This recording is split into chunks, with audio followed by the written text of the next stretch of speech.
All right, welcome back to the Cottage Food Operation mini video series. This is episode number 3.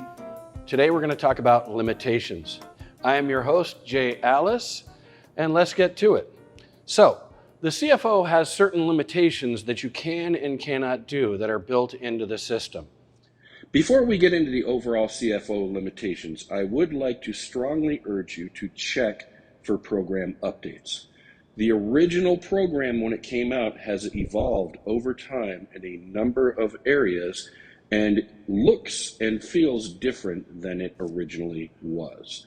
Some of those areas were the approved foods list, the sales cap, delivery methodology, and other limitations.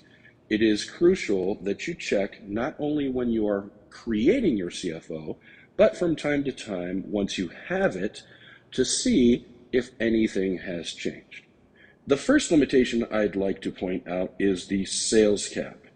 Now, as I just mentioned, the program changes and evolves from time to time. The sales cap previously was set at $50,000 for both a Class A and a Class B permit. However, that has recently changed, and the new Class A sales cap level is $75,000, and the Class B is $150,000. That is a gross sales cap, meaning any of your production costs and other costs, overhead costs, come out of that total. So, for instance, if you spend $10,000 in between ingredients, vendor fees, insurance, or any other of those types of expense, maybe you need a new baking pan, that $10,000 is coming out of your total sales.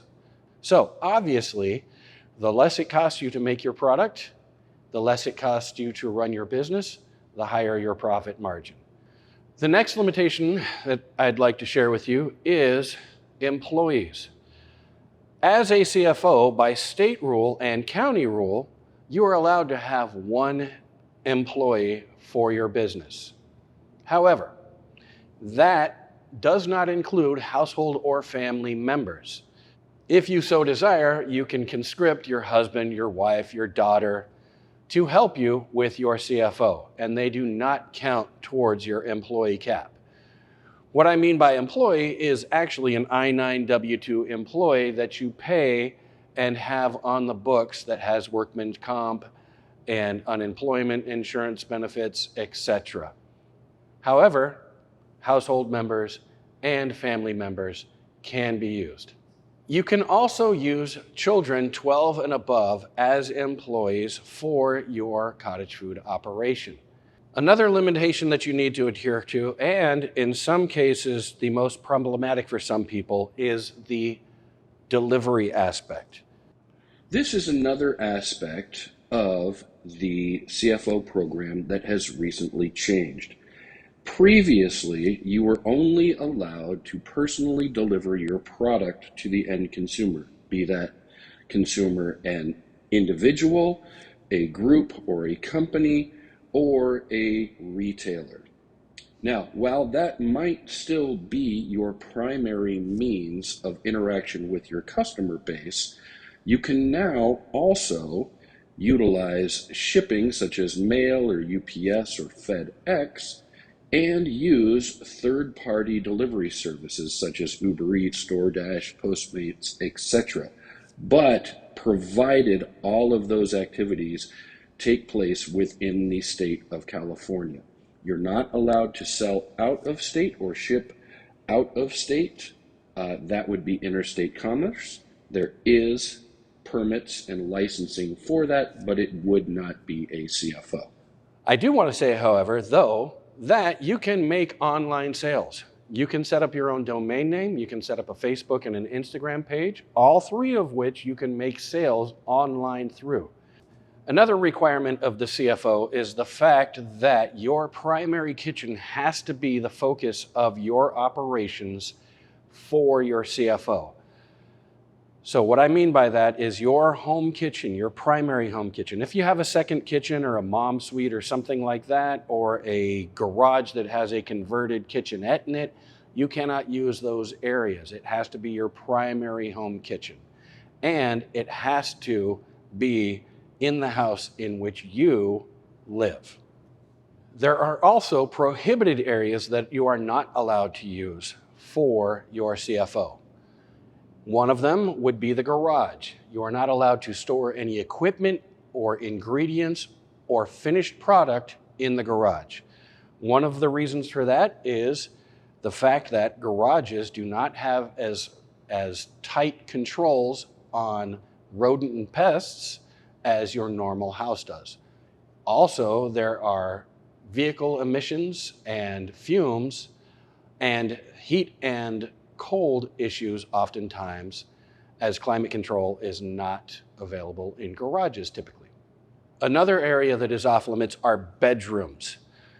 A bedroom, in terms of a CFO, is defined as a room with a bed in it, sleeping quarters.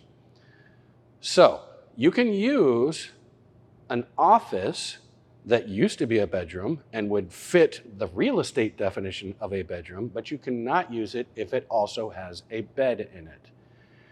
The main reason is you want to separate domestic activities from your CFO as much as possible. Other areas that you can't use include outdoor patio and deck areas. You cannot use your outdoor grill or smoker, and you cannot use detached rooms or separate buildings. Everything that pertains to your CFO needs to be under the same roof as your kitchen itself. Another area that needs to be addressed is potable water. Potable water is defined as water that is clean and purified and is ready to be used in all cooking, ingredient, sanitizing, etc. capacities.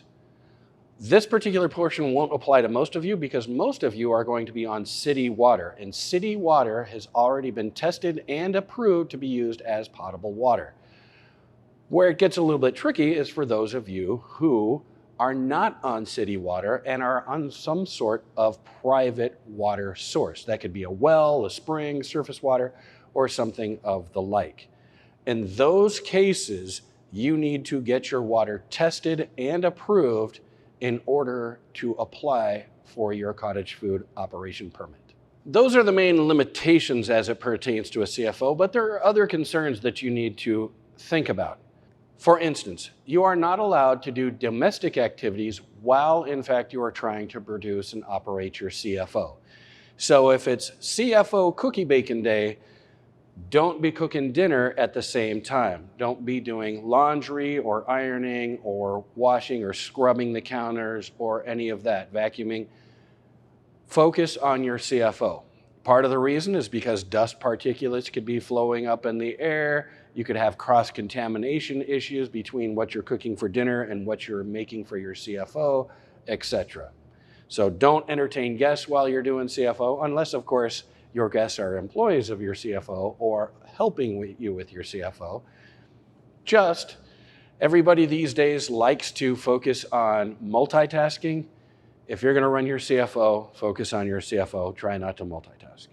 Another issue that you might face is family members coming and picking and thieving off of you your fresh baked right out of the oven cookies.